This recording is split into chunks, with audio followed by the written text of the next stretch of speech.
Okay, so let me start off saying, hi, I'm Myrick Monroe Beasley. I would say this is an Instagram, no, actually a tweeter back kind of situation. I'm sitting on the sidewalk in front of a house that supposedly was supposed to be given to me when I was a child, but then uh, what happened was it turns out when I was going to be 18, he was going to move me in at the age of 18, but he passed away when I was 12, so never did remember this estate. He said that somebody was related to me owns it also. Uh, First of all, I like to say that it's not like I can give a long brief story, but I can try to really remember to start when I'm ready to. Okay, so I was born in Washington D.C. and so by Arlene Thelma.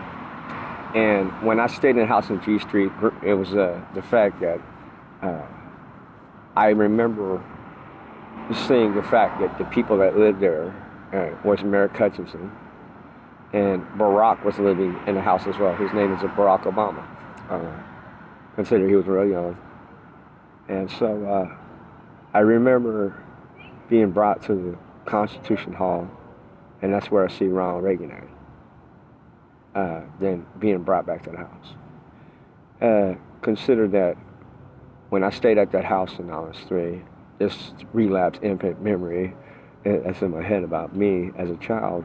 Uh, Turns out my biological mom, Arlene Thelma, brought me to 7-Eleven. It was a storefront that was by George Washington University. And she sat me on this bench as I'm just the baby. And all of a sudden, couple, I remember seeing a shooting that happened that night. I don't know if it was Merrick Hutchinson that shot the gun because Merrick thought that she was my father, but I heard the words, Barack, stay away from Arlene Thelma. And so all of a sudden, as the shooting occurred, and then all of a sudden they put him in the Metropolitan Police car to go straight to the CPEP or whatever it was. I think the minute that I was crying as I was shocked as a baby, and she had me on her shoulder that night, is when Reagan appears right there saying, "Can I hold Merrick?" And I got picked up and he talked to me, tried to quiet me because the fact that the shooting shocked me as a baby. So all of a sudden, she carries me to the house, and Arlene walks in and puts me in the crib. And all of a sudden, knock, knock, Barack comes in saying, why did Merrick shoot the gun? And she closed the sliding doors and said, well, Merrick's kind of resenting the fact what happened that night. So all of a sudden, I find myself the next day getting picked up out the crib as she gets me in the car to go to Calcasieu Parish in Lake Charles, Louisiana for Merrick's court date. Well, when I got there, I was sitting on my biological mom's lap when we were visiting, and said, "Daddy's innocent," when a prison guard hit me with a club to shut me up because I was looking at the fact I thought that Merrick was my father. So I was put into foster care.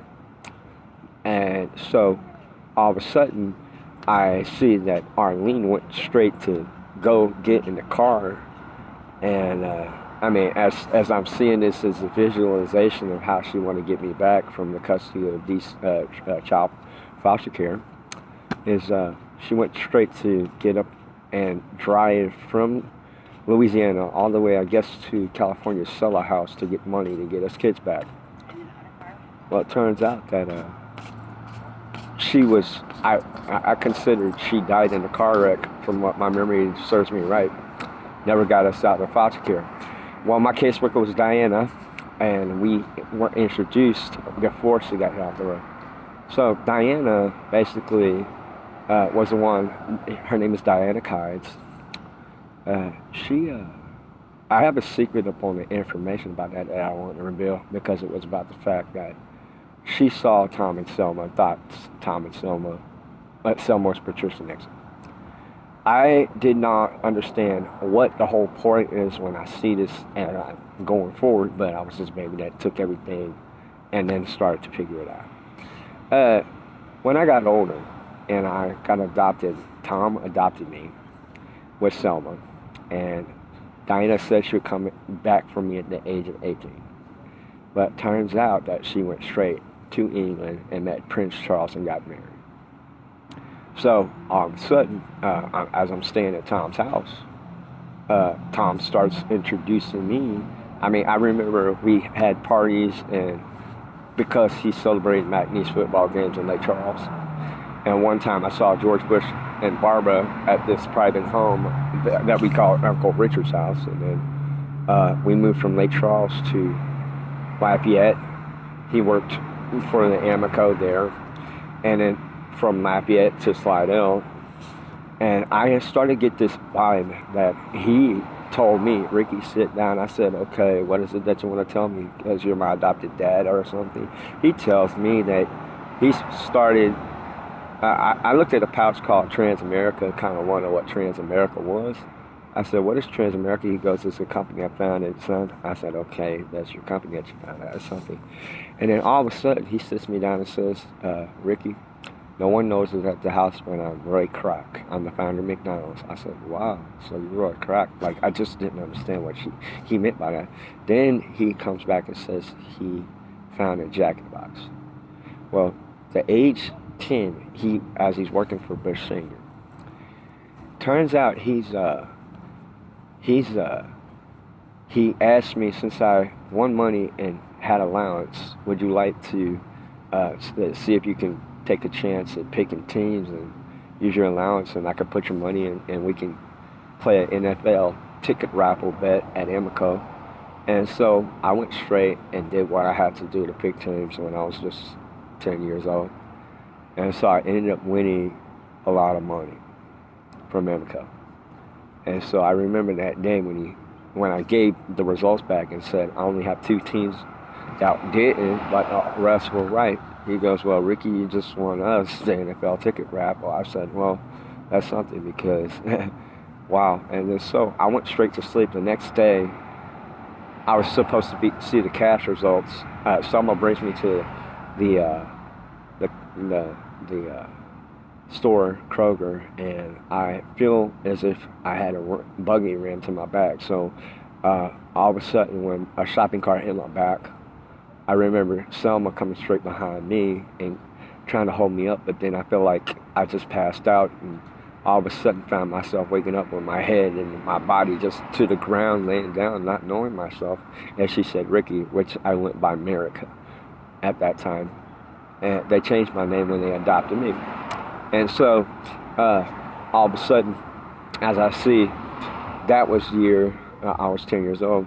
I came back to the house not remembering that I won an NFL ticket raffle when all of a sudden, as I'm laying in my bedroom, Tom comes in, he's my adopted dad, and says, Ricky, I want come to the room real quick. So I sat down, and he said, you remember that you won us the ticket raffle, NFL ticket raffle? I said, no. Well, he pulls out a load of money that I won. So I was like glad on that. So in that portion, I remember we went straight to the storefront that was closed. I got a broom. I was asked to get a broom, sweep the floor, and all of a sudden he's like, we're going to open up this bar and call it 510 Bar on Mason Road. This was Houston, Texas, because we stayed there. And I was like on the whereabouts that when he did that, we opened and paid for a bar to be open. Next thing I remember is we went straight and invested into an AT&T baseball stadium to be constructed for the Giants with the money. And he ends up bringing me, because I was a little sedated, I don't remember too much of the trip. We got to San Francisco. First of all, I went straight walking with him to 4th and King, and the baseball stadium wasn't even there. It was just all these the tents that were selling fish and different things. And so we went to Pete's Tavern, and I had to sign certain things when I was just 11 or 10. And so I ended up meeting Ed Lee, shook hands with Ed Lee that year. He asked me, you're going to be the kid that invests money into building, constructing a baseball stadium. I was like, yeah. So then all of a sudden, next thing that happens is we went straight up and had to deal with the situation to push money to construct it, and I named it AT&T Ballpark because it was the name on the thing he asked me to. And so all of a sudden, when that was done, we get a phone call from Rick and Kathy Hilton, and Rick said that Margaret, and well, it's about the fact this house that's on Entrade, Rick and Kathy and Nikki and Paris stayed at, and the house caught on fire. So all of a sudden, when we come straight from Houston to Beverly Hills, first we stayed in the Miramar, and then he comes and brings the dogs to this Palisades Beach Road house, and as I'm walking with him and put the dogs in the house, he says, "Ricky, soon this is actually your estate. I invested, so I'm gonna bring you here." And then all of a sudden, we went straight back and got to the Beverly Hilton, and as we're staying there, Ricky says that the house caught on fire, that Margaret and Carl gave them to live in, and they were supposed to be responsible to take care of the beach club that was in Treda, Santa Monica, 1346 or 136, 146. And so all of a sudden, I remember that as we went straight driving down Santa Monica Boulevard that day, we went straight. He brought me to Emmy on Ocean to be introduced to the servers, chefs, and everyone working there. And as I looked up at him, he said, "You know, in case this is what happens," is that was after Rick asked us the biggest question. Rick asked my adopted dad Tom, can he borrow some money to purchase the whole Beverly Hills? And he comes to me and says, "Rick, how do you feel that Rick asked me to let me borrow him some money?" I said, "Well, I don't know how's he going to feel if I don't let him borrow some money to purchase the Beverly Hilton." He goes, "Well, I feel like this. If we don't do this, Rick, Kathy, and Paris and Nikki are going to be homeless." I said, "I don't want to be homeless." I was only like 10, 11 years old. So my adopted dad walks next door, knocks on the door, and the people living next door were the Kardashians. So they walked into the hotel room and said, Dad tells them, "You want to witness us give Rick and Kathy some money?" He says, if you're gonna do that, can you give us something also?" And so that's when Tom asked him, what do you want money for? He goes, "To purchase a chapel that's on Santa Monica." Okay. And I said, "Okay, why not?" So then we came straight and partied at N-Trade. Glenn Larson, Sergio Aragonis, Tom Hanks, Margaret Karcher, they all partied, and we had just this big party, just 1991. And so my dad brings me to the house to, after I'm getting introduced to me on Ocean, we went straight down the street that time that we were visiting here in Beverly Hills, and we went straight. I met Tom Hanks at this house at Beach with a glass fence, and then we brought him straight to this house, which is right here. And he parks the car in the back, walks me around the front, and says, "Ricky, when you get older, I'm gonna let you stay at this house." And I said, "How is that possible?" He goes, "Well, somebody owns this house. It's related to you." I said, "Wow, okay." So that's 3 estates that I was informed about as a child. And so all of a sudden, the next thing that I remember that happened, we went to McDonald's down the street when we were here also, and I said, "Dad, I wish I could own a McDonald's." So he goes and brings me to the manager and says something and gives money. I guess it was money to expand McDonald's, because I didn't know he was Roy Kroc with a fake name. That was a fake name that he used to start the company. This is something. And so all of a sudden, as we get back, my dad was working for George Bush Sr. and buying crude oil, using all the company assets to buy crude oil. Transamerica, McDonald's, Jack in the Box. And then one day I got discovered that also he founded Bank of America. And so it was a situation that I walked to the desk and saw a symbol that didn't say no words. That symbol was pushed onto the side of Bank of America. I said, Dad, what is this symbol? He goes, this is a symbol that's going to be implemented to my bank I started founding it on. I said, wow, you own a bank? He goes, yeah, and it's called Bank of America. I said, wow, this is something. And then so the next thing, it was 1992. We experienced to witness the World Trade Center car garage bombing. And Dad calls George Bush to see who it was that did the attack. He said he might think it's Saddam Hussein or not. And so what happens is, oh yeah, let me flashback also. This is what happens it had to be when we were living at Cimarron Parkway, Katy, Texas. I had to be about before we moved to Lafayette.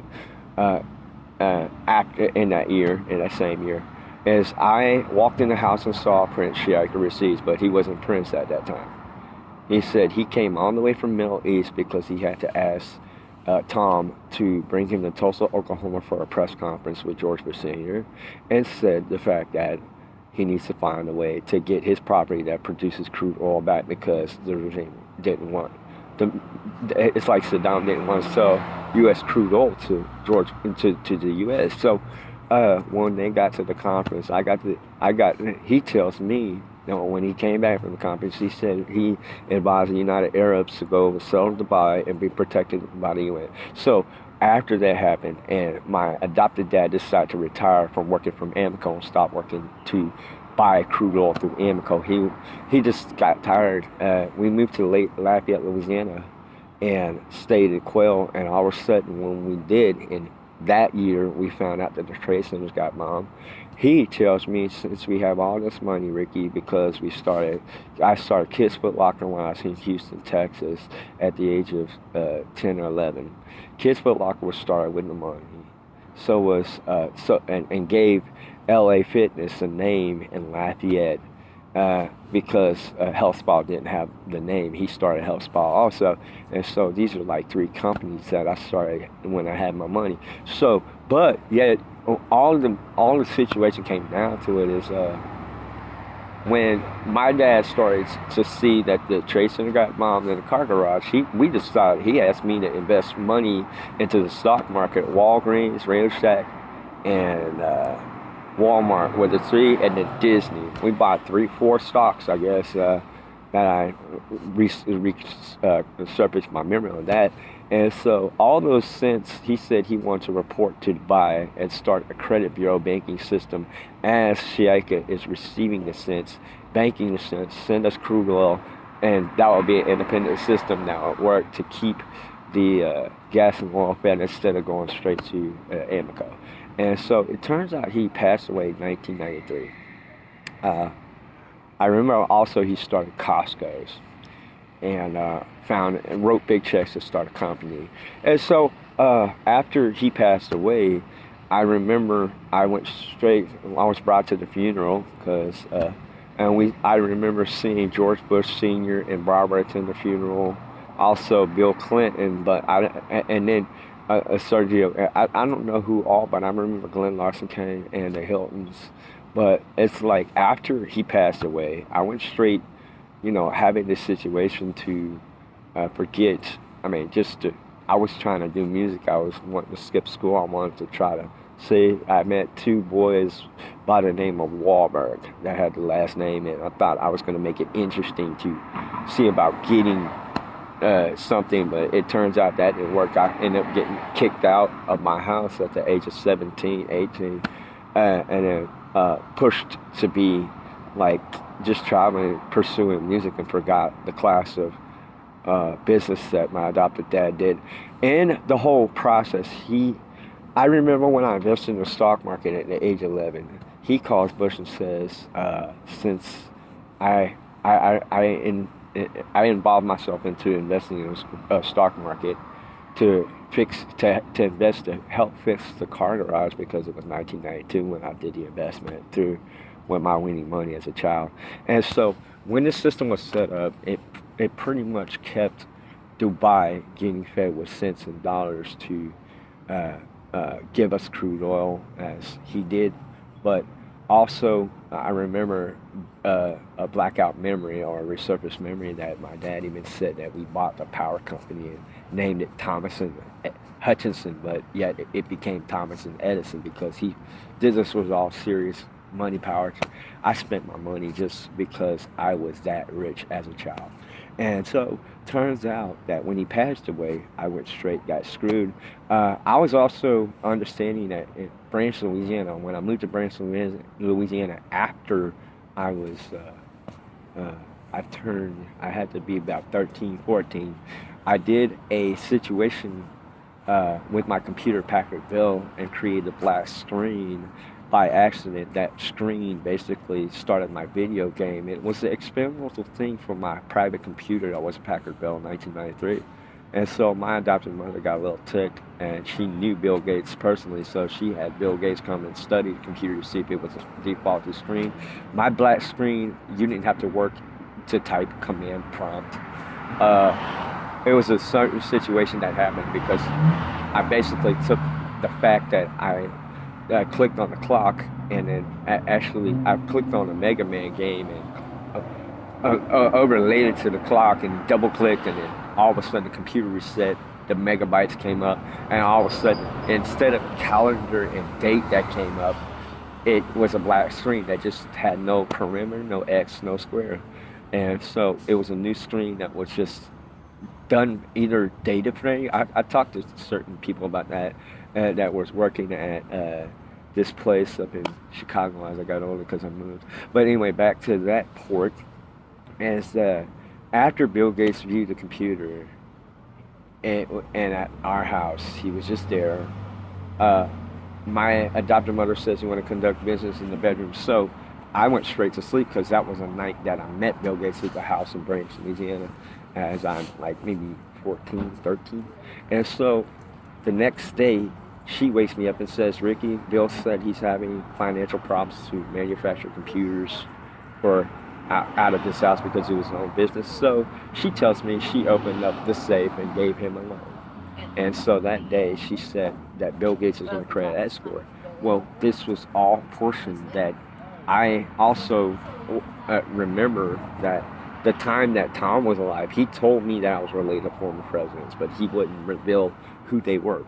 And so when I got to the point where I was kicked out at the age of 18, thinking that I just don't remember half the stuff because I had broken wisdom teeth, I went straight moved and found myself to be doing street performing, trying to survive, just being low class, and only receiving what I could through food stamps, cash aid, sometimes working a job. And then all of a sudden found myself to deal with disability in the future, but never remembered all the stuff about being physically classed up. So the separation on that part. So as I got to be about 40, I had to be about 40, 30, 37, 38 when my wisdom teeth were pulled. And that's when I started getting the relapse memories that my adopted dad told me. He said, you're related to former president. Now, when I was 18, I went straight, or 19, I went straight getting brought to Alexandria to meet this man who said he was my biological father. But then when I was living with him working at Burger King, Merrick Hutchinson was his name. He went straight up and said, well, you're related to Richard Nixon or Roosevelt, all this stuff. And I just couldn't believe him. And then he tells me about, when I stayed at his house, he tells me, as he's Merrick Hutchinson, that my mom had this mixed albino guy calling her his mother. And I said, okay, so what happened? He goes, well, I'm going to explain that. So I went straight, came back, was spoken to again in the bedroom. He opens up, and there were some porn tapes, like 2 women on 1 man. So Merrick tells me that him and Barack, he got Barack drunk, saying that Barack kept on calling my mom, Arlene, his mother. And so turns out that they had an orgy party. But the shooting that happened that was a baby, I started to realize when I went straight to Washington. I found the house at G Street, and it dawned on me that he said that Merrick said that he got Barack drunk and said that's not your mother. Until I realized that, and so this the same time I was staying at Merrick's house, I walked home working for Burger King, opened the door to see him cussing on the phone, saying you shouldn't call here again. I said, who are you talking to? He goes, I want you to get up on the phone and cuss this guy out. He's the one that hit your mom off the road. So I picked up the phone and said, who is this? And the guy goes, I'm Barack. I said, Barack, don't call here again. I don't care who the fuck you are. Don't call here again. And I hung up the phone. So that was like when I was 18. But then I moved out, decided to take a trip to California. At the next year, that year, I met Paul Walker sitting in Hollywood. When I got to Hollywood and became homeless, and I was like, wow, you go into act, and we basically got acquainted that year, 1998. I left and went straight meeting other people and just street performing. And that year, I lived at Tim McCall's house, and Tim worked for Disney and in Sherman Oaks when I was about 18. And so Tim calls Merrick Hutchinson because I told him about Merrick Hutchinson thinking he was my father. But then as I'm living at Tim's house, I get this whole information that Merrick calls Tim, and the Merrick and Tim talking. So Tim tells me after he called, he said, you know, your father says you're related to Richard Nixon and Marilyn Monroe. And I'm like, okay, well, that's something. So the minute that I went straight and didn't believe him, I went straight and found out that I was brought to George Clooney's house for 3 times that I stayed a visit. I was quiet, but the minute that the third time I was at his house, it was in Barham. He had another house that's in Iredale, and so the minute that he goes and decides to make himself known that I said, okay, he comes to me and says, you seem quiet. Are you Tim's friend? I said, yeah. He goes, what's your name? I go by Myrick, but I also go by Ricky, and my last name's Reagan, but my last name's Hutchinson. He says, who's your mother? I said, Arlene Thelma. He puts his hand on my shoulder and says, hey, you need to come back and we need a conversation. Come back tomorrow. I said, why is that? Because I want to tell you I'm related to you. As he tells me that, I saw Brad unannounced standing in the sidewalk. And so as I come back the next day, George tells me, hey, make yourself feel comfortable. You can lay in my bed with no shirt. It's cool. I said, wow. I mean, I got to understand. I asked him through it. I said, are you gay? He goes, no, I'm not gay. I said, then why are you so nice? I mean, you're just letting me sleep in your bed, like lay in your bed with no shirt. He goes, I'm your stepbrother. I never told anybody this. I said, wow. That's awesome. So I got to have just a good conversation with George. As he says, I said, what do you do for work? He goes, I'm an actor. I said, you act? Dude, that's cool. It's like me wanting to do music. So the minute that I said, where you have anything of yourself, you know, doing movies? And he opens the closet, shows me a videotape of him as a security guard. I was like, wow. And so, but then all of a sudden, I said, you know what, I gotta go get my stuff, because since I'm staying at Tim's house, I need to get all my clothes. And he goes, well, this is what I'm gonna do. I'm not gonna give you keys, but what I'm gonna do is I'm gonna open up the window, and what I'm gonna do is I'm gonna go get the keys, because this is gonna be your house, because that's what he said. And it turns out, I went straight left. Now, when I went to Tim's house that night, I think is what happened was I got shot at by this guy in a red Porsche. I don't know what that fucking whole thing was about, because this Porsche stopped and I was walking toward Magnolia Boulevard. I was walking toward Sherman Oaks, California. And so, basically, I had to be about 18. And so, the minute that I get there, it was like, I just said I want to get my stuff, and then instead of leaving, I went straight left. I couldn't understand what the fuck happened that night. You know, red Porsche was like right there. And so I kind of didn't flash to see if, you know, I didn't know the style. LA was pretty bad back in the day. Went straight left and went straight to go investigate more. But then I went straight to Chicago, got signed as an artist to CMC Music Works, and was really hoping to get listened to for about a couple, 2000. And I didn't know until I started to realize my past. And so I then try to get auditions for American Idol, NBC The Voice, and X Factor. I stayed in Chicago. I fast forward. This is one thing that gets to me as I got older. I went to move to Portland. I came back 2008. No, I went from Chicago to California because I was dating Angela, and so basically, and got married, and she had kids, and then so the I'd fast forward to the day that I started to remember myself, 2015. But see, 2013, I remember I met Paul Walker 3 times. The first 2 times, 2018, I met him again. 2008, and 1998, then 2008 was the next year because I had to come straight to San Francisco to visit and see if I could get my girl at the psych ward. It's 30 seconds. I don't know if I'm just going to be playing for her and all. And so, all of a sudden, what comes down to it is when my wisdom teeth, I asked to get my wisdom teeth pulled after NBC The Voice audition. Went straight, was living in San Francisco. Paul Walker's wreck, I almost got killed because that was 2013. I was in the car. Wouldn't say I can see, but this is all basics of how it happened. And all of a sudden, next thing that happens, I found myself to be, around Santa Monica.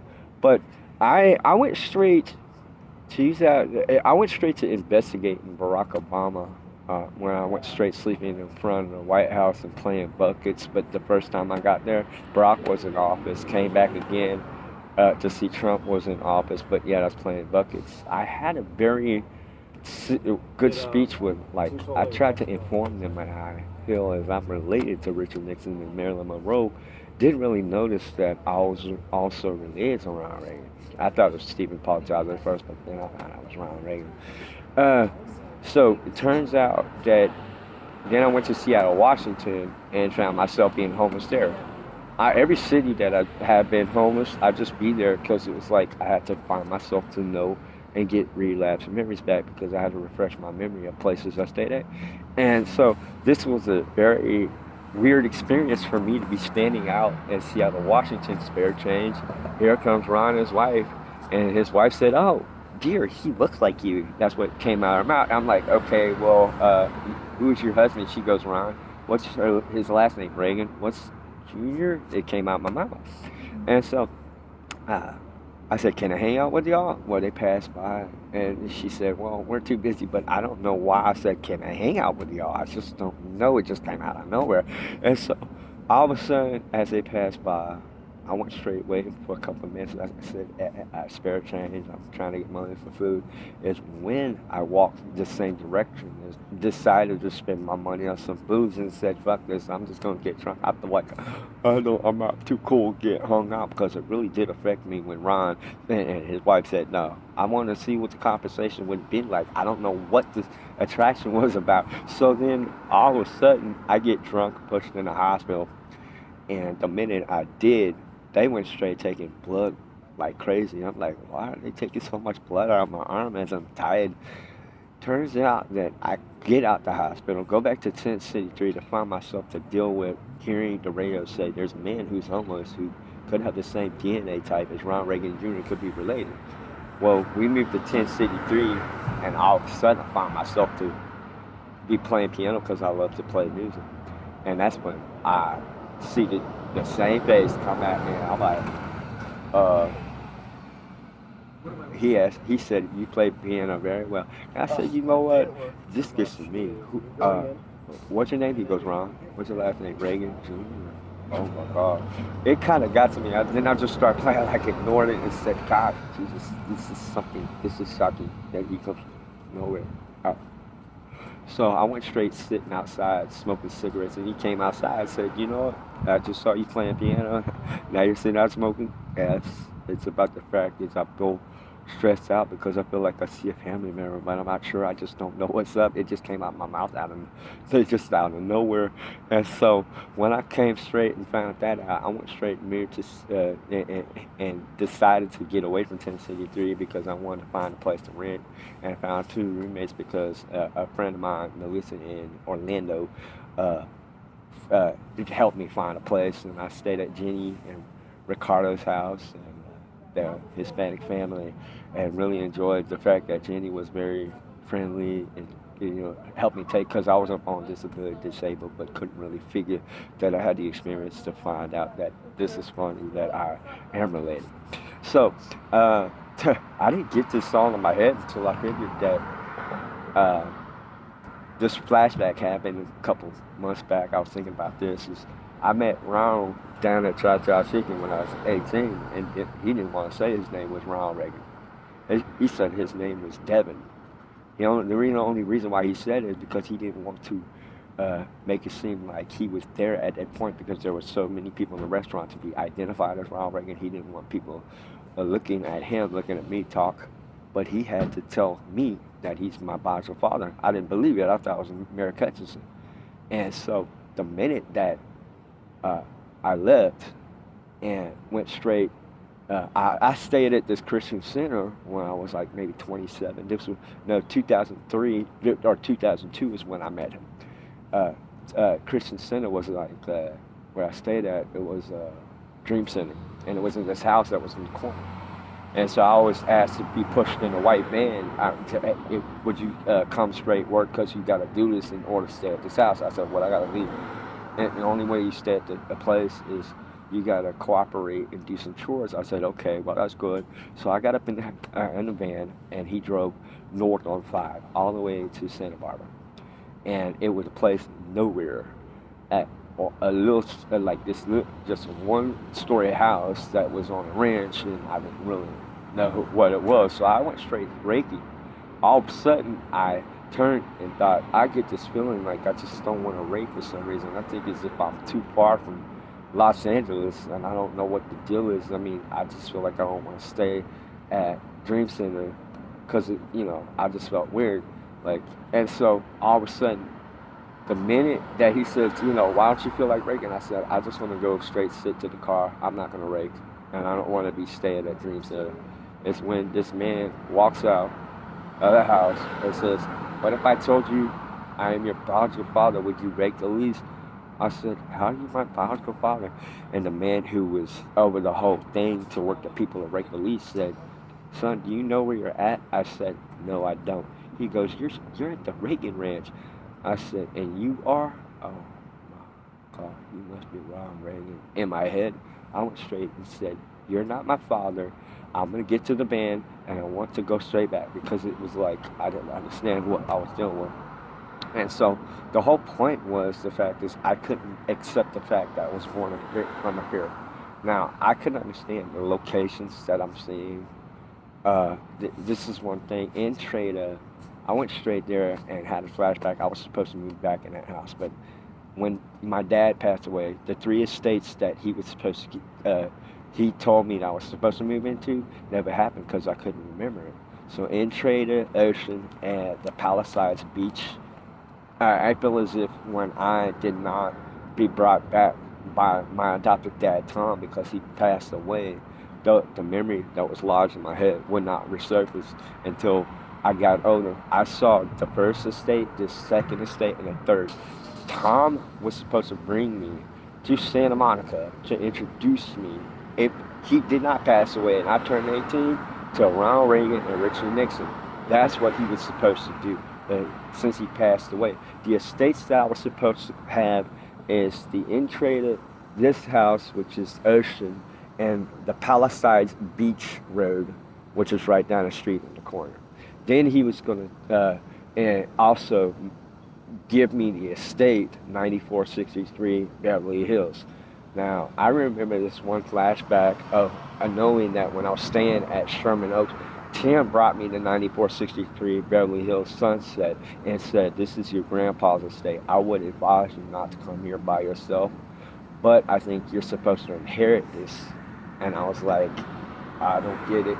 So There was one time also I was shown another state. So this is about five estates in California that I'm supposed to inherit and receive.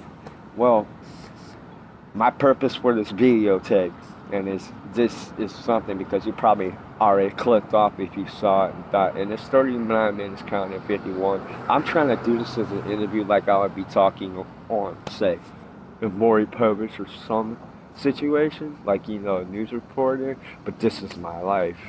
uh, the accident with Paul Walker, I tell you this much, people see me and they assume me to be a crackhead, meth smoker or some shit, homeless. I can understand as I look at certain females and think they're fine and all, which I can understand. I'm a single person, okay? But it's the fact that I feel the wreck injured my mouth so bad that I had to have my teeth pulled to get dentures. And I'm going to discuss on the wreck with Paul Walker 2013. This is one thing that happened is when 2013 I was walking down Hollywood, I had a guitar. I was supposed to go to a recording session. And Paul stopped his Porsche. I didn't see Paul since 2008. He was supposed to move. He said I could stay at his apartment in 2008, but yet my ex-girlfriend had me get kicked out, and she was going to stay there. And I went straight left Paul's apartment. Me and him were close friends. So 2013, he stops his Porsche. I didn't recognize his face because he changed and he was cleaner. He looked more healthier, but I didn't recognize him until I get in the car. He said we drove down to 5, and he stopped at a liquor store, and all of a sudden find that he's going to buy Crown Royal. And so I started to understand that when we drove straight north on 5, he's telling me that he's doing movies. I said, that's good. Then all of a sudden, he asked me the next minute that, do you take LSD? I said, no, I don't. I said, do you? He says, yes, I do.